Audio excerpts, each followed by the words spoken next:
Hello' everyone, welcome to gain জ্ঞান four exam YouTube channel. তোমালোকে নিশ্চয়কৈ এইচএছ ৰিচেকিং প্ৰব্লেমটো ফেচ কৰিছা। যিকেইজনে ফেচ কৰিছে তেওঁলোকে এতিয়ালৈকে পে'মেণ্টটো কৰিব পৰা নাই, বা আগতে যদি তেওঁলোকে পে'মেণ্টটো কৰিছিল তেতিয়াহ'লে তেওঁলোকৰ পে'মেণ্টটো এতিয়াও পেণ্ডিং দেখাই আছে। ইয়াৰ যিটো চলিউশ্যন আছে বা ইয়াৰ যিটো ৰিজন আছে, সেই গোটেইখিনি কথা মই ভিডিঅ'ত ডিছকাছ কৰিম। তোমালোকে ভিডিঅ'টো ভালদৰে শেষলৈকে চাবা আৰু কথাখিনি ভালদৰে বুজি ল'বা, আৰু কি কৰিব লাগে কি কৰিব নালাগে তোমালোকক গোটেইখিনি কথা মই ভালদৰে ক'ম। যদি চেনেলটো পোনপ্ৰথমবাৰৰ বাবে চাইছা দেন প্লিজ চেনেলটো ছাবস্ক্ৰাইব কৰিবা, আৰু যদি ভিডিঅ'টো ভাল লাগে দেন প্লিজ ভিডিঅ'টো লাইক কৰি দিবা। বৰ্তমান সময়ত যিটো ৰিচেকিঙৰ প্ৰব্লেম আছে সেইটো তোমালোকে স্ক্ৰীণত চোৱা। মই তোমালোকক যেতিয়া এটা ডেমো দেখুৱাই এটা ভিডিঅ' কৰিছিলোঁ, সেই ভিডিঅ'টোত এজন ষ্টুডেণ্টৰ বাবে মই ৰিচেকিঙৰ কাৰণে এপ্লাই কৰিছিলোঁ। মই পে'মেণ্টটো কৰা নাছিলোঁ, জাষ্ট ডেমো দিয়াৰ কাৰণে তোমালোকক মই দেখাই দিছিলোঁ। এতিয়া পে'মেণ্টত যদি মই চাওঁ 2026 চনৰ 1 মে' তাৰিখে 8:58 মই পে'মেণ্টটোৰ কাৰণে কৰিছিলোঁ, আৰু তোমালোকক দেখুৱাই যে পে'মেণ্টটো UPI বা যিকোনো ধৰণৰ গুগল পে', ফোনপে' এই ধৰণে তোমালোকে কৰিব পাৰিবা। তাৰপিছত আজি হ'ল 4 তাৰিখ, আজি হ'ল 4 মে'।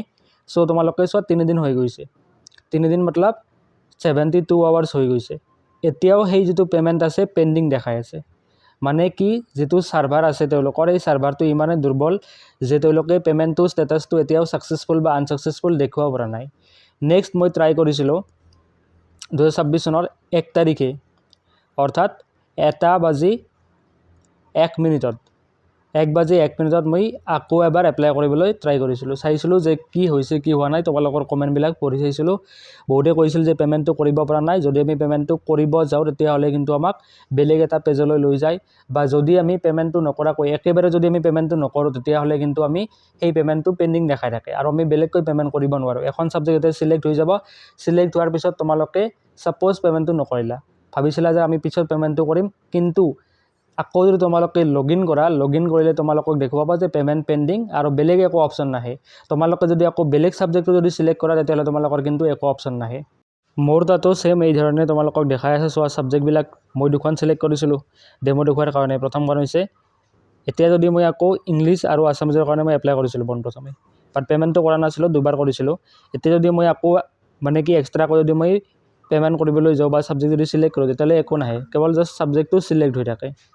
আৰু তোমালোকে চোৱা, ইয়াত মই যদি পে'মেণ্ট ৰিচিপ্টত যদি ক্লিক কৰোঁ, ভিউ বা প্ৰিণ্ট ৰিচিপ্ট, তেতিয়াহ'লে এই ধৰণে দেখাই থাকে, একো বেলেগ অপশ্যন নাহে। আৰু এই দুখন ছাবজেক্টটো হোৱাইট টিক য'ত কৰা আছে সেই দুখনতো মই একো ক্লিক কৰিব নোৱাৰোঁ।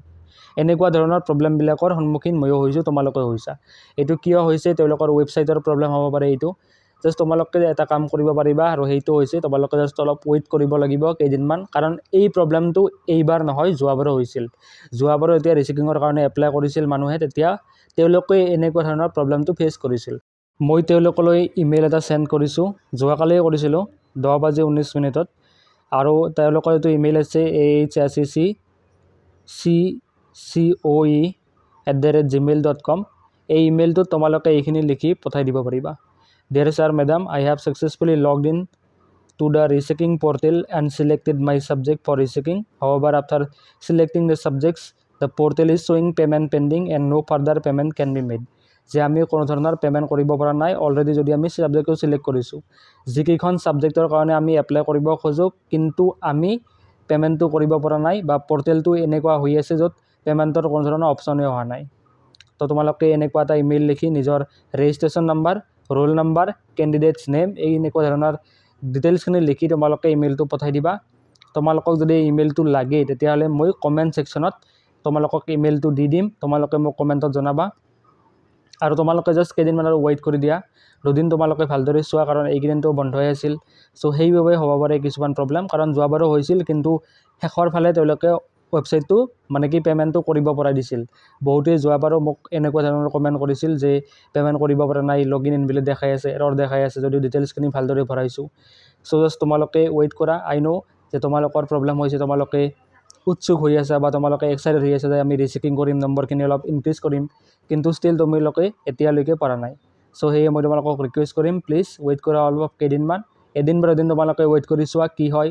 আৰু তোমালোকে এইটো নাভাবিবা যে তোমালোকে ৰিচেক কৰিব নোৱাৰিবা, তোমালোকে ৰিচেক কৰিব পাৰিবা, হয়তো তোমালোকৰ কেইদিনমান দেৰি হ'ব বিকজ তেওঁলোকৰ যিটো পে'মেণ্ট ষ্টেটাছ আছে সেইটো আপডেট হোৱা নাই এতিয়ালৈকে।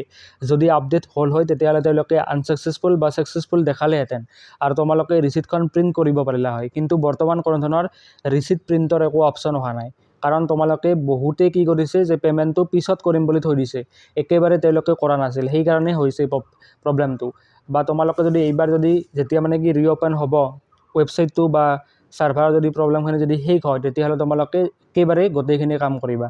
আৰু তোমালোকে যদি চোৱা নেট বেংকিঙৰ দ্বাৰা তোমালোকে পে'মেণ্টটো কৰিলে বেছি ইজি হ'ব, মেবি ইজি হ'ব, কাৰণ যোৱাবাৰ তেওঁলোকে UPI বা UPIৰ কোনো ধৰণৰ অপশ্যন দিয়া নাছিল, তেওঁলোকে নেট বেংকিঙৰ অপশ্যন দিছিল আৰু স্কেন QR বুলি এটা অপশ্যন দিছিল। তোমালোকে সেই ধৰণে পে'মেণ্টটো কৰিব পাৰিবা। তোমালোকে জাষ্ট কেইদিনমান ৱেইট কৰা, ৱেইট কৰি তোমালোকে চাই লোৱা, তোমালোকে টেনশ্যন নল'বা বেছিভাগ, বিকজ তোমালোকে এইখিনি কাম কৰিব পাৰিবা, হয়তো দুদিনমান দেৰি হ'ব পাৰে। আৰু তোমালোকে যিটো ইমেইল মই তোমালোকক লিখি দিছোঁ hsccoe@gmail.com সেইটো ইমেইললৈ তোমালোকে এইখিনি বস্তু তোমালোকে পঠাই দিবা। আই হোপ তোমালোকে কথাখিনি ভালদৰে বুজি পাইছা। মই জাষ্ট ক'ব বিচাৰিছোঁ যে পে'মেণ্টটো এতিয়াও তোমালোকৰ পেণ্ডিং দেখাই আছে, তোমালোকে ৰিচেকিঙৰ ছাবজেক্ট ছিলেক্ট কৰিব পৰা নাই, কোনেও পৰা নাই এতিয়ালৈকে। আৰু যোৱাবাৰো এই প্ৰব্লেমটো হৈছিল, কিন্তু তেওঁলোকে পিছত ঠিক কৰি দিছিল। চ' আই হোপ তোমালোকে কথাখিনি ভালদৰে বুজি পালা।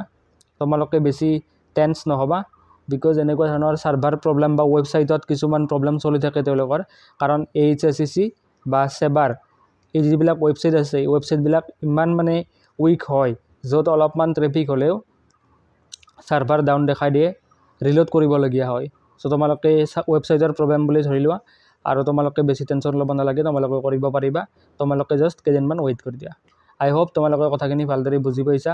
চ' তোমালোকক যদি এই ইমেইলটো লাগে তেতিয়াহ'লে তোমালোকে মোক কমেণ্টত জনাবা, মই তোমালোকক গোটেইখিনি ডিটেইলছ কমেণ্টৰ পিন ছেকশ্যনত দি দিম, অৰ্থাৎ কমেণ্টৰ একেবাৰে ওপৰত যিটো কমেণ্ট থাকিব তাত তোমালোকক মই কমেণ্ট মানে কি টেক্সটখিনি পিন কৰি দি দিম।